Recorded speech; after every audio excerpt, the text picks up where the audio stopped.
मैं संजय कुमार, आप देखना शुरू कर दिए बिहार न्यूज 25। हमारे साथ पूर्व आईपीएस अमिताभ दास जी है। अमिताभ सर, क्या नीतीश कुमार जी को अचानक राज्यसभा चले गए? अचानक कुछ नहीं होता है राजनीति में। नीतीश कुमार जो है वो नीट छात्राकांड में बुरी तरह घिर गए हैं और इसी कमजोरी का फायदा उठा के भाजपा ने उनको मुख्यमंत्री पद से उतार दिया है।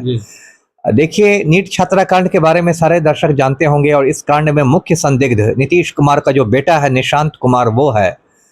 और सीबीआई ने निशांत कुमार के खिलाफ सारे सबूत इकट्ठा कर लिए हैं और परसों यानी होली के रोज प्रधानमंत्री नरेंद्र मोदी ने फोन किया नीतीश कुमार को और खुली धमकी दी नीतीश कुमार को कि आप चुपचाप मुख्यमंत्री की कुर्सी छोड़ दीजिए, दिल्ली आ जाइए राज्यसभा में, अन्यथा सीबीआई निशांत कुमार को गिरफ्तार कर लेगी। और ये मामला बहुत संगीन मामला है, उसमें पॉक्सो लगा हुआ है, रेप और मर्डर का केस है, तो उसमें निशांत कुमार अंदर जाएंगे तो एकदम उम्र कैद तक हो सकती है।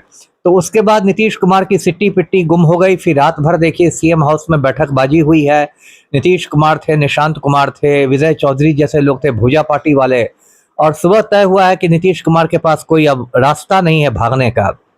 और उसके बाद नीतीश कुमार का लंबा चौड़ा एक पोस्ट आया सोशल मीडिया पर कि मैं बहुत दिनों से राज्यसभा में जाना चाहता था।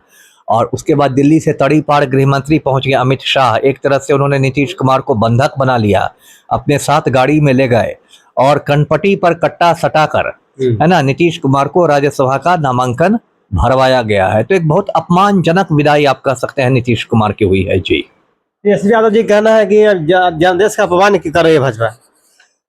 अब कुछ हद तक आप ये कह सकते हैं क्योंकि जो चुनाव हुए थे नवंबर में उसमें तो एनडीए का नारा था 25 से 30 फिर से नीतीश। तो जनता के सामने तो मुख्यमंत्री का जो चेहरा था वो नीतीश कुमार को पेश किया गया था। तो ये बात कुछ हद तक कह सकते हैं आप, लेकिन देखिए ये काम तो पलटू राम खुद करते रहे हैं। कभी लालू के साथ मिलके वो जनादेश लेते थे और बीच कार्यकाल में भाजपा से सट जाते थे, या कभी भाजपा के साथ मिलके जनादेश लेते थे और बीच कार्यकाल में लालू से सट जाते थे। तो जनादेश का अपमान करने में तो नीतीश कुमार खुद एक्सपर्ट हैं। तो अब वो किस मुंह से कहेंगे? ये तो होता है ना, मियाँ की जूती मियाँ के सर पर वाली बात है।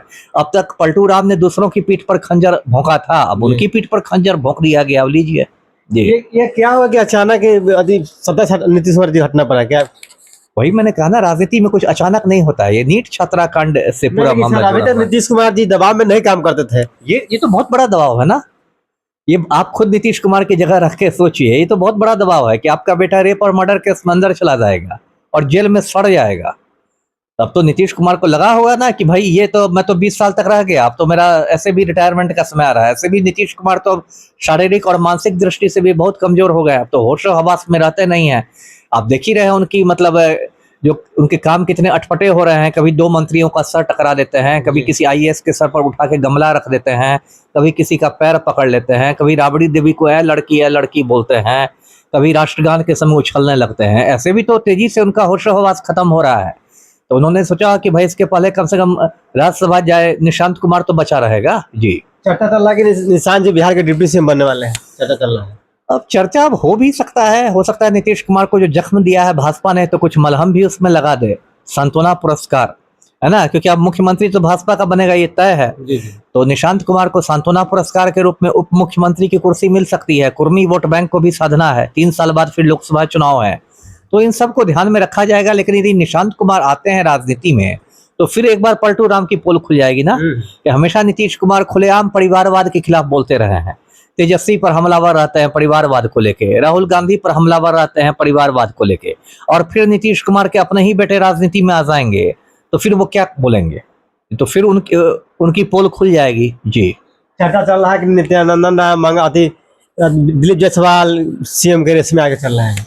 बहुत सारे नामों की चर्चा है। देखिए, मैंने जो पाया है नरेंद्र मोदी और अमित शाह में, मैंने पाया है कि ये लोग कोई चौंकाने वाला नाम सामने लाते हैं।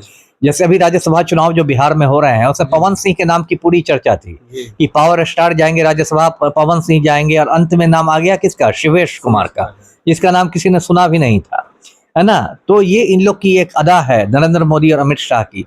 इसलिए हो सकता है नाम आता रहे सम्राट चौधरी का और नित्यानंद राय का, और पता चल जाए कि मुख्यमंत्री तो बन गई श्रीमती रेणु देवी, है ना। कोई एक नया चौंकाने वाला नाम आ जाए।